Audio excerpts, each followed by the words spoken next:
Hi guys, welcome back to my channel.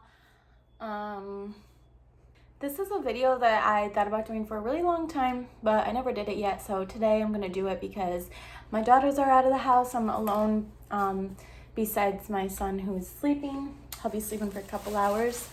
And so I'm gonna do like a little Subway mukbang and do a story time about when I was a stripper. So first of all, I want to say this is just like my experience, and I don't know, things to keep in mind are I was young when I stripped. I wasn't even allowed to drink yet. I was only 20. I just turned 20, and I did it in like kind of a smaller town, and compared to like Miami or New York City or something, like it's nothing compared to that. Things to keep in mind. I'm gonna let you guys know my experience, why I did it, what I learned, things that happened, so on and so on. If this is the type of thing that you guys are interested, then just keep watching. Okay, I'm pretty sure this is cold because I let it sit for like a half hour while I was taking pictures of myself. Look at this dinky little thing, my gosh.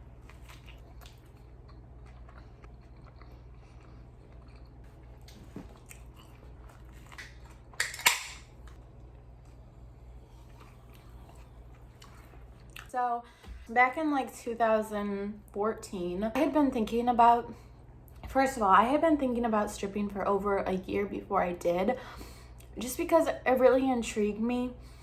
Literally, like a year before this, I was going to school in Miami, Florida, and I thought about doing it there, but I didn't. And I'm just like mad at myself because like if you were gonna do it, you should have did it then in Miami. This was like disgusting, eating on camera. So anyway, I think like some guys are into it. So like, hey, what's up? Cash at me. So I should probably get into my story now. I was dating somebody from like September 2013 to, well, it actually goes back even further than that. When me and my baby daddy were younger, our relationship was pretty toxic. It was literally all his fault. Like I didn't do anything. So we broke up in March of 2014. We had a really nasty breakup, and we weren't even like allowed to talk to each other, text each other, nothing. It was a really nasty breakup. So in May, me and my dad moved to a new apartment like in the same kind of area, and it happened to be literally like not around the corner, but like around two corners from a strip club. This strip club was very like hole in the wall, like literally you had to go down an alley to get to the entrance, and try and avoid those places. But me being who I was intrigued by it, and I'm like a very kind of shy girl, but at the same time I'm not. So one day I grew some balls and I walked there. I just walked in. There was like no phone call or blah, blah, blah. I literally walked in. I had on like these high-waisted jean shorts and a little crop top that said Wild Child. And I'm pretty sure I had my hair like up in a bun. Like I was just like, whatever. So right away they whipped out the application, and he literally gave me like a whole little tour of the club, which was literally just a bar, a stage, some tables, and then there was an upstairs area. This club literally was kind of, it looked like like it used to be a house, but now it was a strip club. So the upstairs was like an old attic. It got very hot up there in the summertime. Mind you, this was the end of May.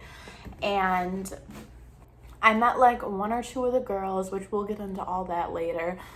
But I don't know, I guess the guy was actually nice, and his sister was the bartender, one of the bartenders.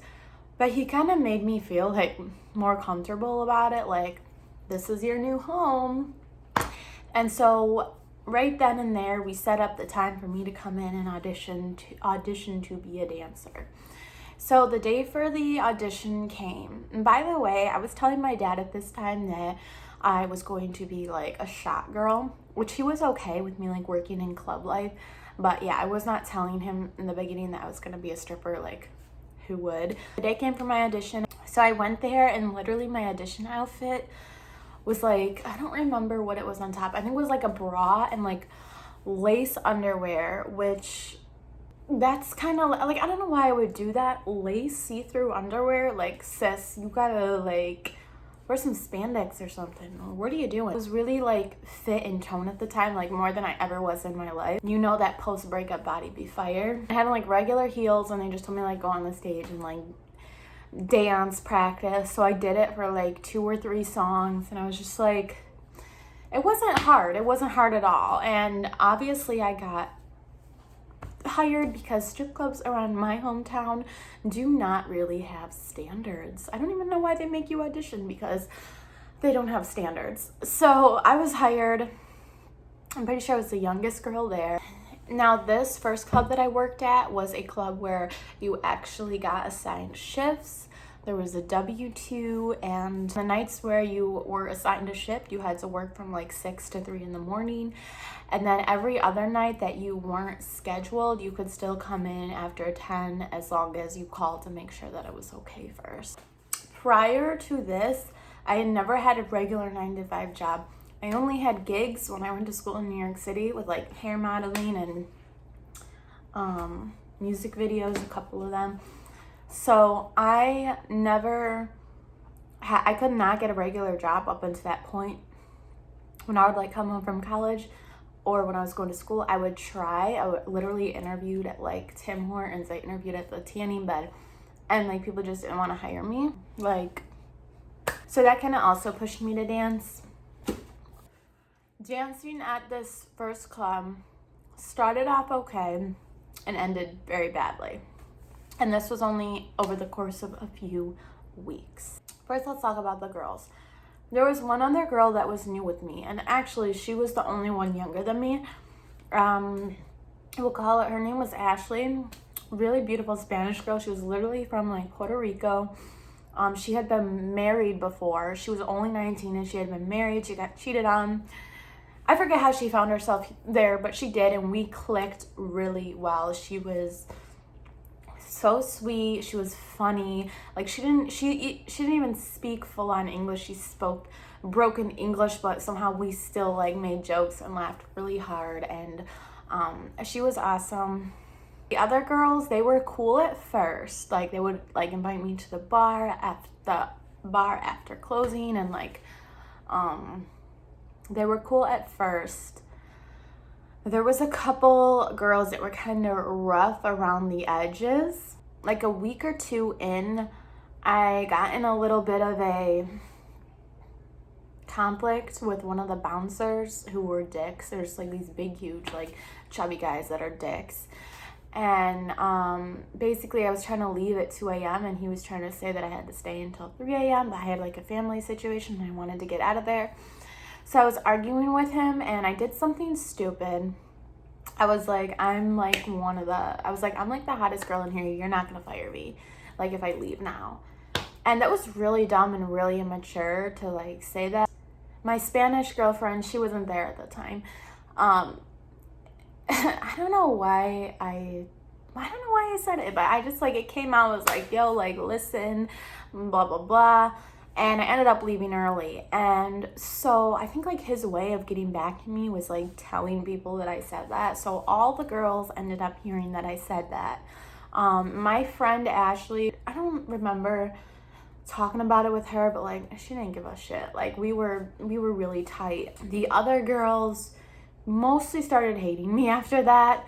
Like seriously, there was this one very scary woman. She was extremely skinny. Like not that there's anything wrong with that, but this was to the point where it looks very like unhealthy. Like nothing wrong with being very thin, but this was like beyond that. And I know that some people are extremely skinny, like just they have a fast metabolism and stuff, but she looked like she needed help. She might have been an ex-addict, I'm not sure. She had like tattoos. She was probably at least 10 years older than me, at least. Yeah, she would like get in fights with customers, like curse at them and stuff. Like she was never like playing games. She was like, I'm just gonna say, she was scary as fuck. She would like tell stories about like whooping people's asses, breaking their noses.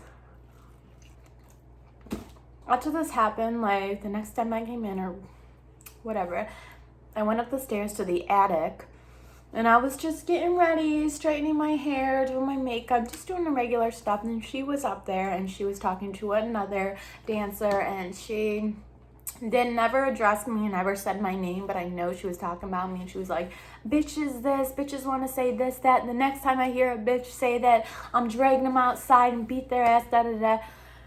She was definitely talking about me. So that was one of my lower. And I guess I actually handled it pretty well, because I literally just sat there like doing my makeup, doing my lashes, doing my hair. I literally acted like nothing happened. I acted like I couldn't even hear her. And then like eventually she ended up being nice to me and like talking to me, like because I was always like coloring my hair and stuff, and she would like offer to like next time like she'll help me, or giving me tips and like all this stuff. And I was like, didn't you want to like bash my head on the sidewalk? But that's how it is in the strip club, I guess. Also, while I was there, I got approached by the boss, and he was like rooting for me in the beginning, because I was like a young hot girl. Me and him were cool for until the very end. He came up to me one day and said, just so you know, like girls are saying that like you're asking for drugs and you're doing drugs, and something about drugs, which is the most absurd thing. This is where it really shows how like jealous and angry they were, because first of all, I was only 20. I was not even old enough to drink at the club. All these girls, their routine was come into work and start drinking, and that's how they got through the night, was being drunk and being wasted. I was literally completely sober all the time, always in my right mind, making my money, dancing, doing my thing, and going the fuck home.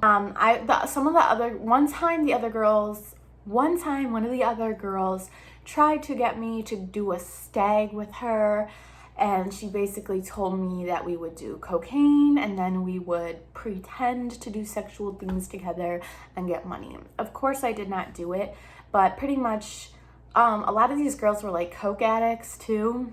And so the fact that they were like accusing me, who was like the cleanest of all, was just really like brought out the jealousy and the shadiness inside the strip club. As for the dancing, like pole dancing, like I grew up in dance recitals and figure skating, and I've always been like a little performer at heart. So honestly, like the sport of pole dancing itself, like I really liked. I loved to learn. I loved to like learn tricks and get better.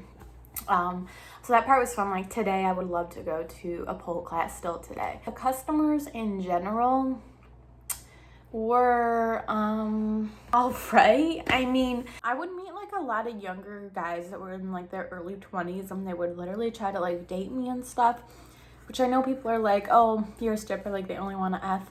But honestly, no, like a lot of guys like actually try, like guys would always be telling me like, oh, you shouldn't be here, this isn't for you, da da da, let me take you out. This is how things went bad at this club. So like I had mentioned, this was a club where you worked shifts. You had a W-2, that means you had an hourly pay plus tips while you were working a shift. So I would work like 2 actual shifts a week, and then the rest was just like my freelance when I would want to go in after 10 o'clock and make some extra tips. So weeks went by and they never gave me a check for my worked shifts. So I would start questioning them about it. Then it came time, I was going to go to New York City. I was going to go back to New York City for school. And they were still not giving me my money. Pretty much put in a 2 weeks because I planned on leaving. So I put in my 2 weeks. They were fine with it, whatever. It was only like a few days before I was supposed to leave for New York, and they still had never given me a check after like 3 or 4 weeks of working probably for my hourly wages, like my shifts that I worked. So I called on the phone, and now I was a feisty one. Like, I wasn't, but I was. So one day I was really pissed off and I decided to go down there, and I had the boss who hired me like come out, or the manager who hired me come out and talk to me outside, and I started flipping out. I was like, literally, I want my money, da da da. And the excuse was that they lost my W-2. So he wanted me to go inside and fill out a new W-2, and that would have been the rational thing to do. Like, okay, I'll go in and I'll fill it out. But I was really pissed off because, I don't know, money was always like, I don't know, like, I didn't have money saved up, first of all. Whatever money I made at the strip club, I usually spent within the next day or two. Like, seriously. I have never been good with money. Now that I'm an adult and I have multiple children, I am a lot better than back then. I'm still learning, but I'm better. Back then, like, I really had no concept of how to handle money. When you grow up, like, not really handling money and stuff, and then you are expected to know like what to do with it, it's really hard. That's why, like, I'm pretty sure they have a class for that in high school because it is really important. But yeah, I didn't have like a bunch of money saved up. I literally had like $150 to go to New York City with, and I was like, dude, I want my money from these chefs. Like, it's mine, I deserve it. So I started yelling at him outside the club. He ended up giving me $80. They owed me, I think, $240. Because it was a very small wage that you got per hour, because you also get tips. But they owed me like $240, and he gave me $80, which it just doesn't make sense. Because if you can open up the cash register and take out $80 and give me $80, then you could also do that with $240. I took it though. And like a few days later, I decided to go back, and I wanted the rest of it. It was a different manager, and we were yelling. Me and my friend went in. She was not even supposed to be there because she's underage and not a dancer. So we went in there and we're like asking for my money, and he pretty much kicked us out, and I don't remember what I said. It was just a nasty fight. And that's literally how my time ended there, was fighting with the managers over not getting paid for my work shifts. But it doesn't end there, folks. I ended up deciding not to go to New York City. It wasn't even because of the money, but like, I don't know, I didn't want to do school there again. I decided to go audition at a much bigger club, like a few miles away. And it had a lot more dancers and stuff. I got hired. By then I knew a few tricks. I had a few tricks up my sleeve. And that club, there were a lot of good nights. Like, when that club would get popping, like, it would get popping. So the second club, bigger, more girls. I made a few friends there. There were also some crazy psycho-ass bitches. Like, there's always some bitches. You know, when I first went there, like, I always go into places with a good attitude, I feel like. Like, I'll always, like, be polite and say, like, be nice to everybody. Like, that's just who I am. Like, I usually am polite and nice. Like, that's just something about me. And that's why I've always done good in, like, customer service, working in grocery stores and stuff. But anyway, yeah, there was a few incidents where girls got mouthy or, you know, that type of thing there. It wasn't anything crazy though. Like, it definitely could have been way worse. At this club, I was actually able to sneak drinks once in a while if a customer helped me out. The music selection was way better here. They had all the hot popping songs. At the first club, it was 2014. We were literally dancing to songs from like 2008, 2010, because they did not update their music library. So at that club, there was just good nights and bad nights. Like, sometimes I would go in there and literally just sit, and like, there would be nothing happening because the town we live in, sometimes it was dead.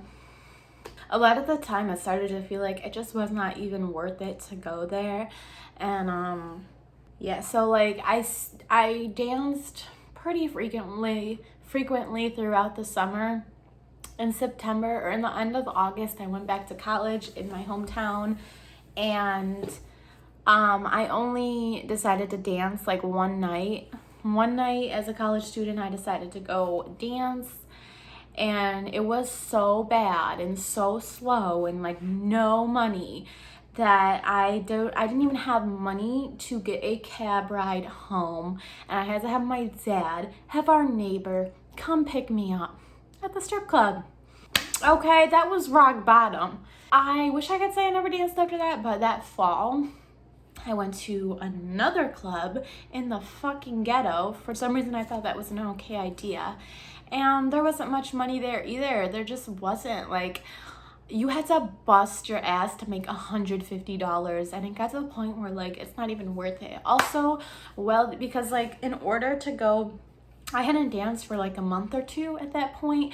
And so in order to go dance, I spent money on an outfit, shoes, yeah, and then I was like I just like made that money back. It's not like I was like making bank. So like it's different all the time. Tax season, you're gonna make more money. Bigger cities, you're gonna make more money. If a guy comes in and you're his fetish or whatever, like you're gonna make more money. It really just depends, but at that point it was not worth it for me. As far as getting like disrespected or like touched inappropriately and stuff, it really didn't happen a lot, but it did happen sometimes, and that also makes it not worth it. Just different things. Also, I believe in God, and I didn't always feel at peace with God because the strip club can be a really dark place. Like, it can be fun, like, woo, bottles, party, like Saturday night, but it can also be like depressing. At that last club that I tried working at, I was feeling a little funny, and it turns out I was pregnant with my boyfriend. We did get back together at the end of the summer. So, yeah. And then I got pregnant, and I never danced again after that. I thought about it because, like, once you do it and you see what it's like making fast money or like getting your week's worth of money in like one night or whatever, it will always circle your mind in the future to go back and do that again. So that's one thing to consider before you enter into the stripping world. It's not really just like one and done, like, oh, I'm just gonna do this for a semester or whatever. Like, stuff like that kind of follows you. Yeah, so I don't think I'll ever go back. Even though I like dancing, I like sexy little outfits, like there's a lot of things I like about it, but overall it doesn't sit right with me. So yeah, that was my experience, guys. Overall, shitty. Like, it just wasn't worth it. And like sometimes you would literally just be like so tired in the club and it would be dead and you're like, what am I doing? But yeah, that's all I have to say about that. I hope you guys enjoyed this video, and I will see you in my next video. Leave a comment and let me know what kind of content you guys want to see.